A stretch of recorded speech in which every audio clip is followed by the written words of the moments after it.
Hello. This is the next dev vlog that I have set up. So this is week 2. I said week 2. Week 1, I think, actually wasn't a week, but it was the first video that I kind of outputted. I want to kind of set up like a weekly dev vlog for this game that I'm putting out. And as you can see, this week I added color along with a little bit of a smoother, I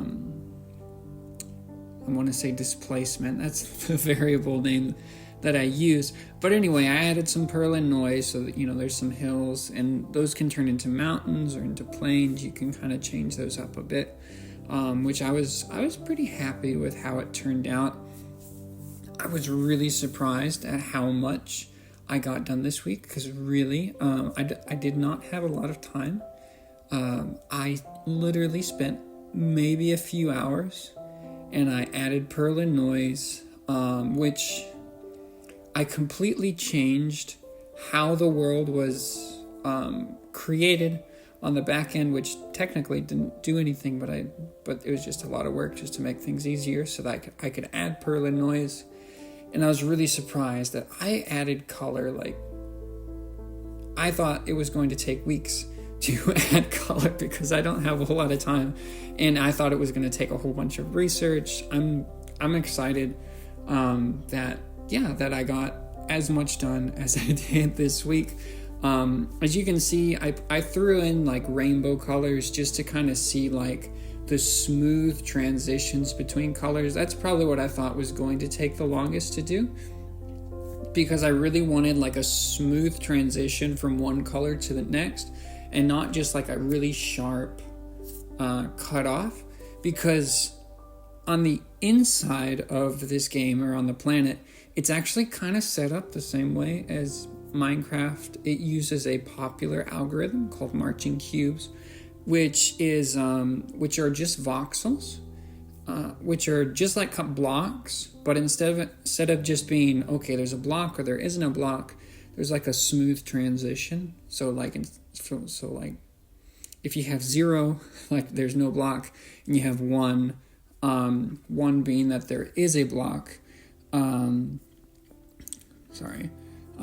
being that there is a block, you can kind of have like a 0.5, 0.7, and just kind of have a smooth transition.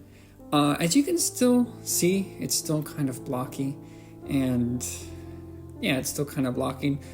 This technically should be smooth. You can see in this photo, right here, this video, it's a little bit smoother, especially when you get into like a dark area where you can't really see how bumpy it actually is. But yeah. Didn't get a whole lot done. I mean, I felt like I got a whole lot done just because I hardly spent any time this week on the game. So I was extremely surprised that I was able to change how the world was generated, able to add Perlin noise, and able to do smooth color transitions. I was so happy about that. And you can't tell in these videos, but I also added the a little bit better. Anyway, I made it to where the camera is a little bit more like locked. You can't like. It used to be where you look down, you could kind of like look down and go all the way around to like an owl sort of twist with your. It was kind of weird and nauseous, so I put some restraints on the camera that you can't tell unless you actually play the game. But anyway, I'm excited to output a new devlog this week of the game. This next week, I'm not entirely sure what I'm going to be working on. The first thing that came to my mind was kind of optimizing a little bit how the world is processed, and optimizing it a little bit so you don't so you're not okay. So sometimes when blocks load for the first time on my computer right here, if my view distance is fairly long, it kind of freezes and I kind of wanted to optimize things a little bit just to kind of remove that sort of thing. So I don't know if I'll be recording next week, just because like if those are the things that I add in and implement, like the game actually won't change. There won't be anything to show or record. It would just be another recording of this. I'm thinking maybe, so in these videos you can see different colors of the game.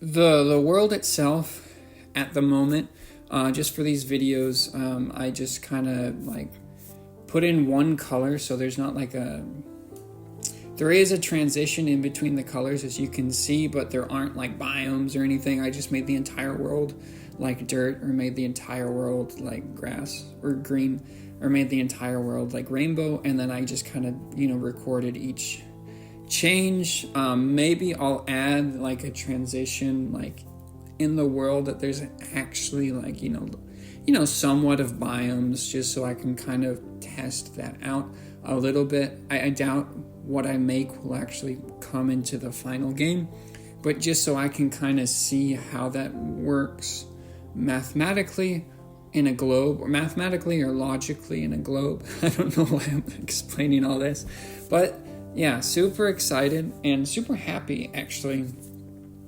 how much I got done this week compared to how much time I put. Like, I literally, maybe a few hours I put in this week. Like, it was not a lot. Like, I wouldn't be surprised if it was only 2. I think it was more, maybe 4. I doubt it was 5, but it might have been closer to 2. Like, I don't know. I wasn't timing myself, but I was so surprised, because usually I don't program that fast. Like, anyway, super excited about this game that's coming out. I'm calling it, the name right now is Jardin. I think that's going to be the name of the game, and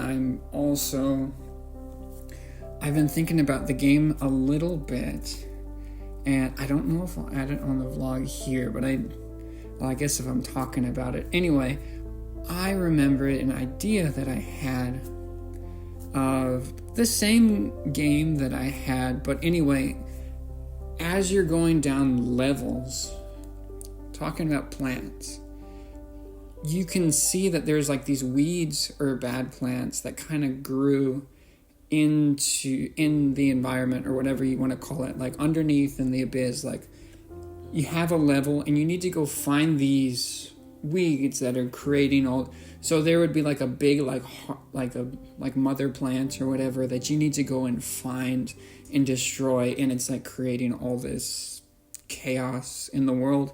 And you would find like its roots, and you have to go and follow like its roots to try and find like where the mother plant is, and just kind of get rid of that, so that there would be like another plant that would be like, good plant versus bad plant. So anyway, there would be like a nourishing good like plant that that gives life to the environment, and it's suffering just because there's like this cancer or weed or whatever you want to call it that's taken away the nutrients from I call it the environment, or the earth, or whatever you want to call it, and you have to go and find it, and that would just kind of be layered down in levels, and you could add abilities, like plants give you abilities and all that kind of stuff. Those are just ideas. Those I'm pretty far away from implementing any of that, but super excited about this new update that came out.